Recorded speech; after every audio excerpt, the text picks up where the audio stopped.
Bonjour, bienvenue sur ma chaîne YouTube. Donc aujourd'hui, je vais vous faire un petit tuto sur une posture qui s'appelle l'Olasana.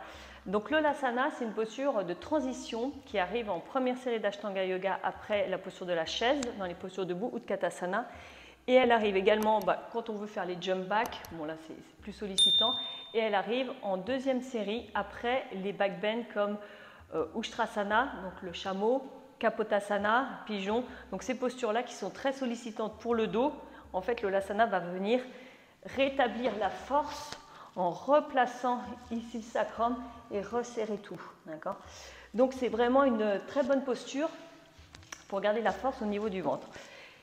C'est une bonne posture aussi qui fait travailler la force du ventre et aussi les épaules. Donc, il y a une stabilité dans les épaules à avoir et une poussée sur les épaules. Donc, c'est aussi bien de la travailler si vous êtes en train de travailler votre corbeau et que vous voulez avoir un corbeau qui soit moins porté sur les bras, mais voyez, bras tendus. Donc si vous ne voyez pas ce que je veux dire, je vous mets la petite vidéo sur le corbeau avancé que j'avais fait l'autre fois. Donc l'Olasana, je vous conseille d'avoir 2 briques. Alors de préférence des briques en liège, puisque ça nous permet vraiment d'appuyer. Les briques en mousse, on va avoir tendance un petit peu à s'enfoncer. Donc ça va être moins pratique quand on veut travailler un peu la force.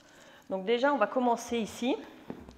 Je me mets juste de profil pour que vous voyez bien l'idée. Donc ici, je grandis. D'accord ? C'est important de grandir pour éviter de pousser et d'avoir le ventre qui pousse dehors. D'accord ? Si le ventre il pousse dehors, vous pouvez pousser un peu les viscères et si vous avez ce qu'on appelle les diastasis, c'est-à-dire les abdominaux qui s'écartent, c'est pas bon. Donc il faut grandir. Donc déjà on grandit et on avale le ventre et on serre. D'accord ?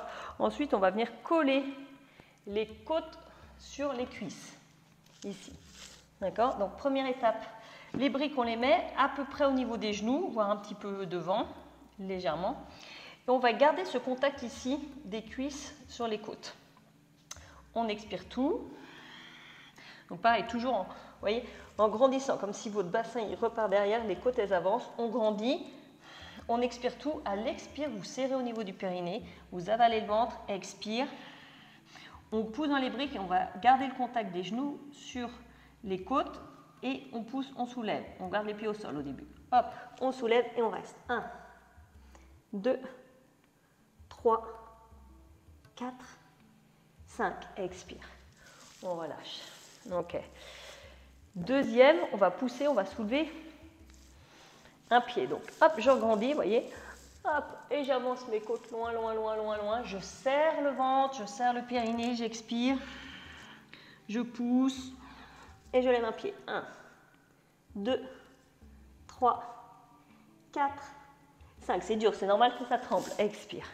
L'autre, pareil, j'avance les côtes. Hop, je serre le ventre, je pose. Expire. Inspire, je soulève.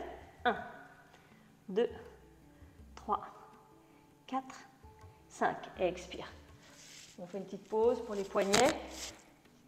Et on va venir ici faire la même chose en position assise. Donc, vous voyez, en position assise, je vais faire la même chose. J'inspire. Hop, je grandis. Je colle les côtes sur les genoux. Je soulève mes pieds. Je reste collé.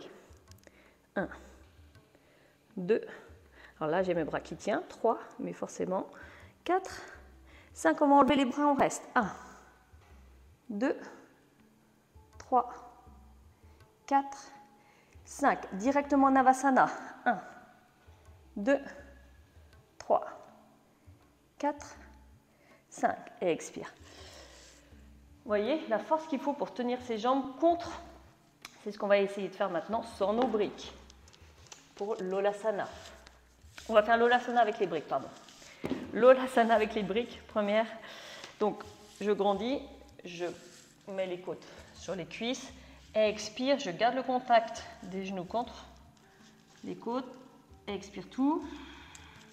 Inspire, je pousse, je soulève.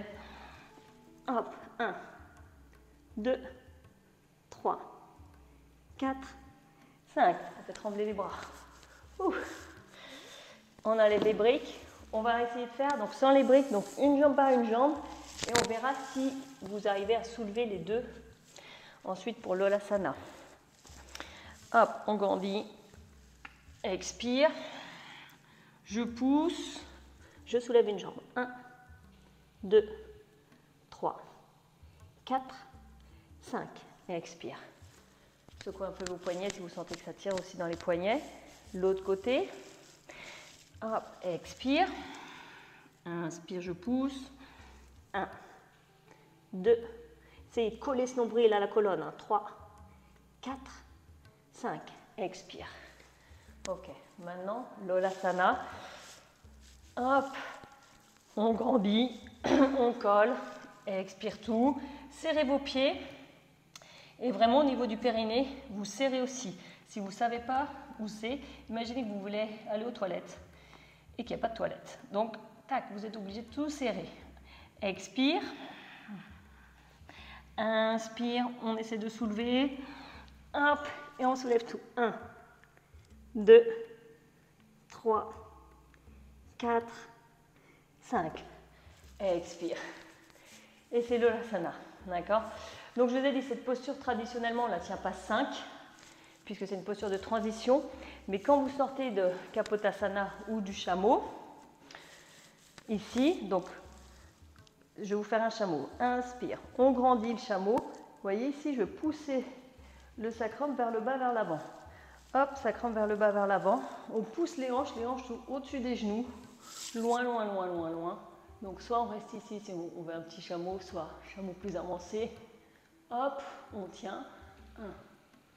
1, 2, on pousse les hanches. 3, 4, 5, on revient. Et c'est ici que expire. Et la l'Olasana. Hop. D'accord? Vous pouvez essayer, vous allez voir que quand on fait ces extensions de colonne, ces back bend, et qu'on revient, vraiment, on sent vraiment tout le travail à ce niveau-là, à la fois pour renforcer la colonne et pour renforcer le ventre.